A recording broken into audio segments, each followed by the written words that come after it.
সালামু আলাইকুম।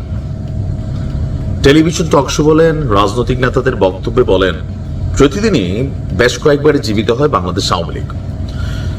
ফেসিজমের একটা লম্বা চ্যাপ্টার ছিল, সেই চ্যাপ্টারের পর পতন হলো।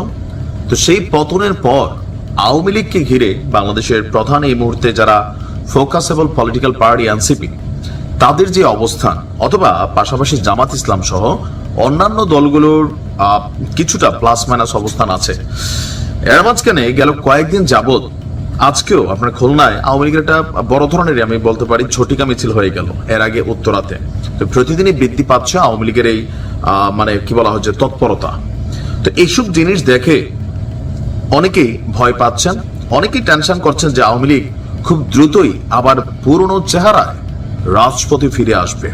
আর যদি আওয়ামী লীগ ফিরে আসে, এই 5ই আগস্টের পর বাংলাদেশের বিভিন্ন জায়গায় আওয়ামী লীগের নেতাকর্মীদের বিরুদ্ধে, অথবা অনেকের বাড়িঘরে, অথবা বিভিন্ন জায়গায় যেই ঘটনাগুলো ঘটেছে, অথবা ডক্টর মোহাম্মদ ইউনূস সম্পর্কে, আবার এই সমন্বয়কদের সম্পর্কে আওয়ামী লীগের সভানেত্রী শেখ হাসিনা তিনি যে সকল বার্তা দিয়েছেন নেতাকর্মীদের উদ্দেশ্যে, যা বলছেন, বিভিন্ন জায়গায় আওয়ামী লীগের যেই পোস্ট স্টেটাস, অথবা ভয়ঙ্কর রূপে আওয়ামী লীগ ফিরে আসবে, প্রত্যেককে সাজা দেবে, স্বাভাবিকভাবে প্রত্যেকের মধ্যে একটা ভয় কাজ করছে যে আওয়ামী লীগ ফিরে আসলে দেশের পরিস্থিতি কি হবে।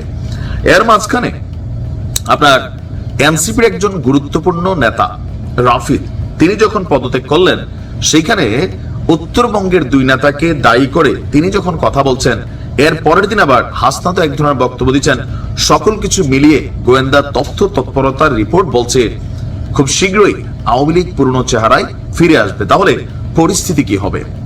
রাজনৈতিক বিশ্লেষকরা বলছেন যে সতর্ক না হলে আওয়ামী লীগের এই ধরনের অপতৎপরতা আরো বৃদ্ধি পাবে, এবং নির্বাচনী তফসিল ঘোষণার পর তারা পুরনো চেহারায় ফিরে আসবে, যার ফলে দেশের রাজনৈতিক পরিস্থিতি আরো অশান্ত হতে পারে।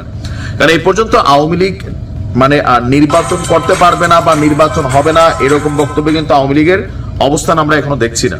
ইভেন আওয়ামী লীগের নিষিদ্ধের ইস্যুটাও খুব বেশি এখানে ফোকাসেবল হয়নি, যেটা নিয়ে এনসিপি খুব বেশি টেনশনে আছে যে আর কয়েকদিন পরে নির্বাচনের তফসিল ঘোষণা। যেহেতু আওয়ামী লীগকে নিষিদ্ধ করা হয় নাই, আওয়ামী লীগের দলটির সভানেত্রী সহ যারা একদম লাইন লাইনে ছিলেন, তাদের অনেকের বিরুদ্ধে মামলা হয়েছে, ইন্টারপোলের রেড অ্যালার্ট জারি হয়েছে, আরো অনেক কিছু হয়েছে। কিন্তু এই সকল কিছুর পরে আওয়ামী লীগকে কি বলা হয়েছে, ধরেন বিচ্ছিন্ন করা অথবা ডিভাইডেশন করা, এটা কিন্তু সম্ভব হবে না। এখন আওয়ামী লীগ পরিকল্পনা করতে পারে যে একটা টিম সামনে দিতে পারে রাজনীতি করার জন্য, বাট পেছনে আওয়ামী লীগে থাকতে পারে, মানে শেখ হাসিনা বা তার পরিবার বা যারা দলটাকে লিড করছেন তারাই থাকতে পারে মূল খেলোয়াড়। এই টেনশনও আছে, যার কারণে রিফাইন্ড আওয়ামী লীগটারেও মেনে নিতে চাচ্ছে না। যেখানে সরকার বা বিভিন্ন বিশ্লেষক যারা আছেন তারা বলছেন যে যারা অন্যায় কারণে অপরাধ করে নাই, তাদের তো ভাই নির্বাচনের অধিকার আছে, দল রিফাইন্ড হিসেবে আসার সুযোগ আছে, যারা অপরাধী তাদেরকে বাদ দিয়ে যারা পরিচ্ছন্ন নেতাকর্মী তাদের রাজনীতিতে আসার সুযোগ আছে।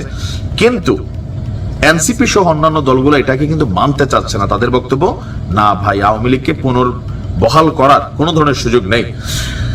আবার এই মুহূর্তে সবকিছু মিলিয়ে যেটা বলছে গোয়েন্দা তথ্য বিশ্লেষণ, সকল কিছু মিলিয়ে সবার একটা বক্তব্য যে দেশে যদি গণতন্ত্র রাখতে হয় তাহলে আওয়ামী লীগকে নিষিদ্ধ নয়, যাদের অপরাধ আছে তাদেরকে বিচারের মুখোমুখি করতে হবে।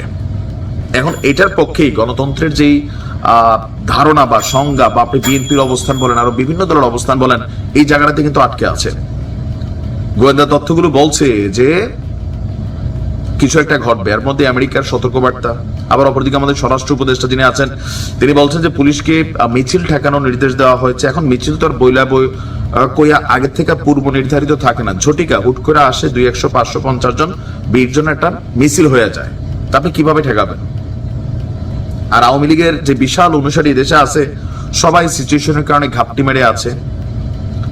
সিচুয়েশন বদলাই গেলে আবার রাজপথে অন্যরকম পরিস্থিতিও আমরা দেখতে পারি। দেখা যাক কি হয়।